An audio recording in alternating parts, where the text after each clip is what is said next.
नमस्कार सगळ्यांनाच. गिरीश जसं म्हणलं ना, गिरीश कधी मला अहो जाओ कधी करत नाही. आम्ही समवयस्क अरे तू रे, त्यामुळे मगाशी नाना आले असं म्हटल्यानंतर पटकन काहीतरी अपशब्द त्यांच्या तोंडातून गेल्यासारखा वाटला.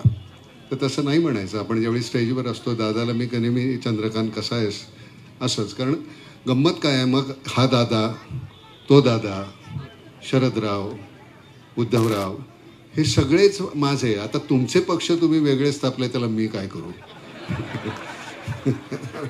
त्यामुळे मला सगळेच माझे आहेत. मला कोणीतरी आता मगाशी एक पत्रकार म्हणत होते, अगदी ठोस भूमिका घेण्यामध्ये तुमचा हातखंडा आहे, मग तुम्ही का नाही बोलत. म्हटलं, नाम फाउंडेशन ज्या दिवशी स्थापन झालं त्या दिवशी कुणावरही टीका करण्याचं, वैयक्तिकरित्या मी जाहीररित्या तशी भूमिका घेणं मी टाळतो. ते एवढ्यासाठी की नामच्या माध्यमातून जेवढं काम करता आलं तेवढं काम मला कधी आयुष्यात, म्हणजे जवळजवळ 50 वर्ष मी नाट्य आणि चित्रपट सृष्टीमध्ये आहे. पण ह्या गेल्या 7-8 वर्षामध्ये नाममध्ये जे काम केलं, म्हणजे नट म्हणून जे सन्मान मिळाले त्याच्यापेक्षा नाममधून जे काम केलं त्यातून समाधान मिळालं हे जास्त मोठं आहे. तर त्यामुळे मी कोणाला टीका करणं कोणावर केव्हाही अतिशय सोपं असतं. महाराजांचे पुतळे उभे करणं फार सोपं आहे बरं. त्यांची विचारसरणी, त्यांचा विचारांचं अनुकरण, निदान मगाशी म्हटल्याप्रमाणे एक पाऊल जरी चालता आलं तर ते फार महत्वाचं आहे. खरंच जय भवानी जय शिवाजी बोलणं फार सोपं आहे. सगळ्यात महत्वाची, अगदी सगळ्यात पहिली गोष्ट म्हणजे सगळ्या धर्माच्या आणि जातीच्या मंडळींना एकत्र घेऊन हे स्वराज्य स्थापलंय महाराजांनी. कुठलीही जात नाही. म्हणजे तोफखान्यावर पोलाद खान, मुसलमान मंडळी ही तिकडं पहिली, त्यांनी शत्रूवर आघात केला, मुसलमानांवर नाही केला. त्यामुळे हे जाणून घ्या, प्रत्येकाला आपल्यामध्ये सामावून घेण्याची जी त्यांची ताकद होती, वृत्ती होती, एक असा माणूस नाही की जो कधीही त्यांच्याबद्दल अशांत असेल. प्रत्येकाला त्यांचं जे योग्य होतं माप त्याच्यापेक्षा कितीतरी जास्त पटीनं त्यांनी त्यांच्या पदरात टाकलं. मला असं वाटतं की महाराजांची ही जी आहे, ही जी भांडणं आहेत ना, आपण सगळे दैवत वाटून घेतलेली आहेत. वाईट वाटतं त्याचं. बाबासाहेब आंबेडकर माझे आहेत हो, महाराजा माझेच आहेत, टिळक माझेच आहेत. बाकीचे सगळे वाद मला खरंच विचार, माझ्या इतिहासाचा चांगला भाग मी फक्त घ्यावा, बाकीचा आहे तो काढून टाकावा. ब्राह्मणेतर हा वाद नको. आता कुठलेच वाद नसावेत. मला असं वाटतं आपण माणूस म्हणून एकमेकांना ज्या दिवशी ओळखायला लागू त्या दिवशी या स्मारकाची, तुम्हाला खऱ्या अर्थानं तुम्ही त्या स्मारकाचा सन्मान केला असेल. येता जाता कुठेतरी रस्त्यामध्ये कुठलाही पुतळा उभा आहे असं नाही आहे. ते महाराजांचा पुतळा कुठे उभा करायचं हे कळायला पाहिजे. त्याच्यावरनं वितंडवाद कधी का होतात, कशासाठी होतात, मला काही कळत नाही. असं दैवत जे म्हणजे काही तो काही पुराण नव्हे, हा इतिहास आहे आपला. म्हणजे प्रत्येकाच्या घरामध्ये ही, म्हणजे मी जाती धर्म ह्याच्या पलीकडे जाऊन म्हणतो, माझे खूप मित्र मुसलमान आहेत, खूप हिंदू आहेत, खूप ख्रिश्चन आहेत. सरतेशेवटी मी त्यांच्याकडनं घेतो काय. नाटकामध्ये ज्यावेळी तुम्ही मला पुरस्कार देता त्याचं कारण मी ज्या पद्धतीची भूमिका करतो, मी कशा पद्धतीनं वा वा वा, नाना किती छान संवाद म्हणतो, डायलॉग किती छान म्हणतोय. सरतेशेवटी काय ते मी मुखोद्गत केलेले असतात, मग त्याच्यामध्ये जीव होता येतं, मग ते अतिशय मनापासून म्हणायचे, त्याचे मला पैसे मिळतात. ज्यावेळी आपण प्रार्थना म्हणतो त्या प्रार्थनेचा अर्थ काय. ती प्रार्थना तुमची इथून असते, त्याच्याबद्दल कुठला मोबदला नसतो, त्यातून समाधान असतं. ही प्रार्थना आहे, ती तुमच्या समाधानासाठी आहे. त्यांचे विचार तुम्ही मांडवायचे आहेत आणि ते जर तुम्ही मांडवणार असाल तर त्या स्मारकाचा अर्थ आहे. नाहीतर बाकीचे पुतळे आहेत तसा हा एक पुतळा होईल. ते तुम्हाला जमायला पाहिजे. याच्यावरनं सलोखा वाढला पाहिजे, वितंडवाद नाही, भांडणं नाही. तुम्ही एकत्र येऊन कसे काम करता. सगळ्यात गमतीचा आणि आनंदाचा भाग आहे की सगळे पक्ष, सगळे जाती धर्माची लोक एकत्र येऊन त्यांनी हा पुतळा निर्माण केलेला आहे. ही तर खरी गंमत आहे. म्हणजे मगाशी मी म्हणत असताना काही अतिविद्वान, जे तथाकथित विद्वान आणि काही हाताच्या बोटावर मोडणारी जी काही राजकारणी मंडळी आहेत, महाराजांचं सत्य इतिहास जो आहे त्यांनी त्यांच्या स्वार्थासाठी अगदी वेगवेगळा मांडलेला आहे.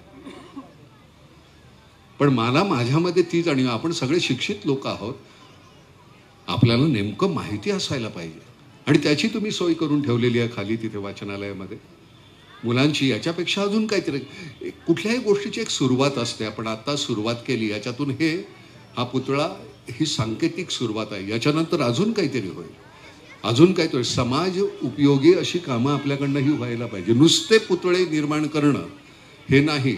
ही गर्दी ही तुमच्यासाठी कशासाठी येते, तर तुम्ही नेमकं पुढे काय करणार आहात, हा सगळ्यात महत्वाचा भाग आहे. आम्ही ज्यावेळी ह्यांना निवडून देतो दादा, विरोधी पक्ष आणि सत्ताधारी पक्ष दोघांनाही आम्ही मतं दिलेली असतात. त्यामुळे तुम्हा दोन्ही सत्ताधाऱ्याची आणि विरोधी पक्षाची दोघांचीही जबाबदारी आहे. एखादी कुठली अधिक कोणी गोष्ट झाली तर आम्हाला बोलण्याचा हक्क आहे, कारण आम्ही मत दिलेलं आहे तुम्हाला. आणि ते जर तसं नसेल तर मग काय आहे, आम्हाला 5 वर्षातून एकदाच हक्क आहे का? नाही, आम्हाला रोज हक्क आहे. आमच्या हिताची गोष्ट करण्यासाठीच तुम्हाला निवडून दिलेला. सरकार कुठलंही असो, कालचं कुठलं, आजचं कुठलं, उद्याचं कुठलं, मला त्याच्याशी काही देणं घेणं नाही. आमच्या माध्यमातून आता काम करत असताना चिपळूणला शिव नदी आहे, वशिष्ठी नदी आहे, इतकं मोठं काम चाललेलं आहे. मला फक्त त्याचा डंका तुताऱ्या घेऊन वाजवत ना, हलगी वाजवत मला ते योग्य वाटत नाही. मला असं वाटतं ते काम करायचं, एखादी गोष्ट करायची आणि मग विसरायची, पुढे जायचं. एखादी भूमिका केली, त्याच्याबद्दल मला पुरस्कार मिळाली, मी त्याच्यामध्ये अडकलो, तर मला दुसरी भूमिका करता येत नाही. इतकी वर्ष तुम्ही निवडून येत आहे, त्याला काहीतरी कारण असेल ना, तुम्ही काहीतरी काम केलंय ना. मी काही बीजेपीचा नव्हे, मी राष्ट्रवादीचा नव्हे, शिवसेनेचा नव्हे, काँग्रेसचा नव्हे, पण मी तुमचा आहे आणि तुम्ही आमचे आहात आणि हे तुम्हाला करायलाच पाहिजे. तुम्ही नाही कराल तर मी धरणार मग, आणि ते धरणं माझा हक्क आहे, तुझा माझा. आम्ही म्हणजे कोण? आम्ही जनता, आमचा हा नक्कीच हक्क आहे. आमच्यासाठी ह्या दैवतांची तुम्ही स्मारकं उभारता, तसंच आमच्या सोयी ज्या काय आहेत त्या सगळ्यासाठी. मी त्याच्यामध्ये म्हटलं की मला कधीही लिहून आणणं आणि वाचणं हे मला आवडत नाही. मी कधीच वाचत नाही तसं, हे माझ्याच मताचं आहे. तर मी म्हटलं होतं, सगळ्यांना सारा धर्म आणि जातींना सामावून घेण्याची महाराजांची जी शिकवण आहे ती आचरणात आणली तर समाज सुखी आणि समृद्ध होईल. इतिहासाच्या नावाखाली विकृतीचे रंग पेरू नका आमच्यामध्ये. आम्ही फार सुंदर एकमेकांशी फार प्रेमानं वागतो. काही नतद्रष्ट एवढीशी काही 2-4 असतील लोक, तो हा प्रयत्न करतात, पण बाकीची मंडळी इतकी छान आहे. आणि कुठलाही धर्म दुसऱ्या धर्माचा द्वेषावर आधारित नसावा. माझा धर्म, मी हिंदू आहे, मी जन्मलो हिंदू, मी मरणार हिंदू, पण मला सगळ्या दुसऱ्या धर्मांबद्दल आदर आहे आणि तो कायम राहणार आणि तो असायलाच पाहिजे प्रत्येकाला, प्रत्येकाच्या. तुमची आई आली नंतर तुमच्या आईसमोर मी वागतोच हो, पण माझ्यासाठी ते दैवत आहे. कारण मग ते कुणाच्याही वडील असेल तर माझ्यामध्ये तेवढी क्षमता पाहिजे की मी लगेच वाकायलाच पाहिजे. तेवढे लवचिक आपण निश्चित असायला हवं. एरवी तुमचा कणा ताट ठेवा, पण तिथे मात्र वाकायला विसरू नका तुम्ही.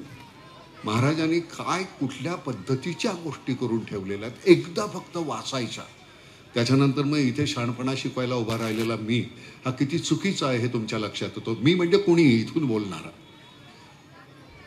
त्याच्यासाठी मारलं, मी सांगितलं शेतावर मी सुकी लाकडं जमून ठेवली आहेत बरं, आणि त्याला जागा दाखवली की म्हटलं मला इथं जाळायचं बरं. माझे मित्र येतील, सुक्या लाकडात जाळा, ओल्या लाकडात जाळला तर धूर येईल, त्यांच्या डोळ्यात जाईल, त्यांच्या डोळ्यातून पाणी येईल आणि मरताना जळताना मला वाटणार माझ्यासाठी रडतायत. तर निदान मरताना तरी मला कुठली अशा गैरसमजात मारायचं नाही, ते मला कळू दे. तर त्यामुळे ही एवढं छान किती तुम्ही स्वावलंबी असावं, स्वतःला खांद्यावर घेऊन स्मशानापर्यंत नेता येईल इतकं स्वावलंबी व्हा.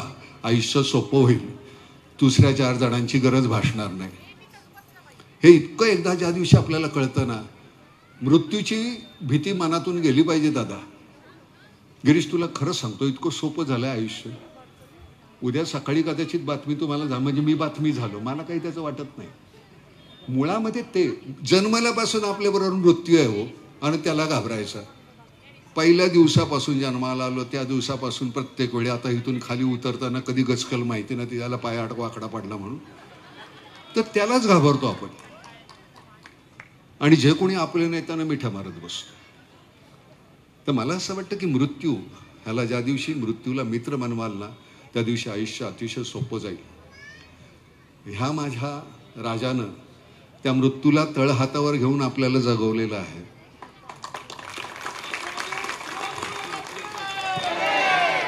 त्या राजाचा सन्मान जर ठेवायचा असेल तर ती वृत्ती बाणवा. मृत्यू असा एका हातामध्ये आणि एका हातामध्ये लोकांवर प्रेम करण्याची वृत्ती, त्यांचं भविष्य याचा जर विचार करणार असाल तर राजकारणात या, नाही तर तुम्ही न आलेलेच बरे. कळलं की नाही दादा? मी याच्यानंतर मी खूप बोलत राहील. मला तू अतिशय तुझ्याबद्दल आदर आहे. मी तसं त्या अजितबद्दल म्हणतो तसं मी तुझ्याबद्दलही सांगतो, गिरीश तुझ्याबद्दल सांगतो. राजकारणातली खूपशी मंडळी अशी आहे. शरदराव मला अगदी माझे हिरो होते. मला सगळ्यांबद्दल अतिशय आदर आहे. मुद्दा काय होतो म्हणजे मी एकदा मध्यंतरी मत मांडलं होतं की पक्ष बदलून दुसऱ्या पक्षात आलेल्या माणसाला 5 वर्ष तुम्ही कुठलंही पद देऊ नका. एकही माणूस पक्ष बदलणार नाही. या पक्षातून त्या पक्षात, त्या पक्षातून त्या पक्षात उडी मारणारे आहेत ना, त्यांना तुम्ही 5 वर्ष तुम्हाला पद नाही, तुम्हाला निवडणूक लढवता येणार नाही असं नुसतं सांगा. एक माणूस पक्ष बदलतोय का बघा. पण आमच्याकडे ते नियमच नाही आहेत. हे असे नियम जोपर्यंत होत नाहीत, दरवर्षी मी निवडणुकीत निवडून आलो, आमदार झालो, मंत्री झाल्यानंतर पुढच्या वर्षी चौकशी व्हायला पाहिजे. माझ्या नावावर पैसे किती ते दिसायलाच पाहिजे. माझं वजन काल एकदम निवडणूक येण्याच्या आधी 50 किलो होतं, निवडून आल्यानंतर एकदम वर्षात 150 किलो झालं. तर का झालं हा प्रश्न आम्ही विचारायला पाहिजे. ते ज्या दिवशी आम्हाला जमेल. माझ्या नशिबानं ही मंडळी तशा नाही. दादाचं वजन पहिल्यापासूनच असं आहे, गिरीशकडे बघताच आहे तुम्ही. तर त्यामुळे ही मंडळी जी आहेत, मी खरं सांगतो यांच्या प्रेमापोटी, आणि एक तर माझं दैवत आहे. पण मी आता भोर होऊन इथे यायचं, मी म्हटलं गिरीश नाही आलो चालेल का? नाना अरे म्हटलं आलो. कारण ह्यांना कसं नाही म्हणायचं, ही खरंच जीवाची माणसं आहे. दादा घरी आल्यानंतर दादा एवढंच आहे जेवायला, मग काय आहे ते दादा त्याचं बसेल तो खाईल. ही फार आपल्यातली माणसं आहेत. सगळ्याच पक्षामध्ये आपल्यातली खूप माणसं आहेत. ही सगळी एकत्र आली तर किती मजा येईल रे दादा. तुम्ही वेगवेगळ्या पक्षातली चांगली माणसं एकत्र आहे आणि एक वेगळा पक्ष मांडा, आमचं लय भलं होईल. खरं सांग काय द्यायचं दादा सांगा आम्हाला. मतासारखं आमचं जे अस्तित्व तुम्हाला दिलेलं आहे, याच्या पलीकडे आम्ही तुम्हाला काय देणार. फक्त एकच आहे, आम्हाला कुठल्याही गोष्टीची तुमच्यापुढे याचना करावी लागू नये याची काळजी घ्या तुम्ही. कारण सरते शेवटी या आमच्यावर तुमचं सगळं अवलंबून आहे. त्यामुळे तेवढी हात जोडून विनंती, खरं तर हात जोडायची इच्छा नव्हती पण तरी सुद्धा करतो की हात जोडून विनंती की तुमच्याबद्दल आमच्या मनामध्ये कुठलीही अशी क्षिती येता कामा नये. निवडून दिल्यानंतर आमचं काही चुकलं का असं कुठे मनामध्ये येता कामा नये. तुमच्याबद्दल म्हणजे तुमच्याबद्दल नाही मी म्हणत, सगळे सरसकट. तुम्ही मला इथे खरं सांगतो बोलायला मी आता खूप वेळ बोलत राहील, मला खूप काहीतरी सुचत राहतं, पण तरी सुद्धा त्या वेळेचं भान ठेवूया. सगळ्यांना जायचं आहे, तुम्ही खूप वेळ थांबलेले आहात, तर त्यामुळे मी इथे आता आवर्त घेतो. नाहीतर दादा तिरक्यात शिरलो का नाही मग इतकं काय काय होतंय का नाही. आता आपणच आपली जीभ कापली.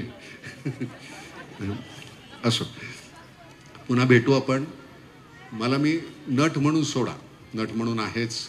जे काय आहे त्यातून मिळणारे पैसे आहेत, आता ते सुद्धा पैसे मला इथे चांगल्या कामासाठी वापरता येतात. आपल्या गरजा संपलेल्या आहेत. मुलगा जो आहे त्याच्या फार गरजा नाहीत. माझी नामची जी मंडळी आहेत, गणेश आहे, राजू आहे, सगळीच मंडळी, आता कोणाची नावं घ्यायची, सगळीच मंडळी इतकं अप्रतिम काम करतायत.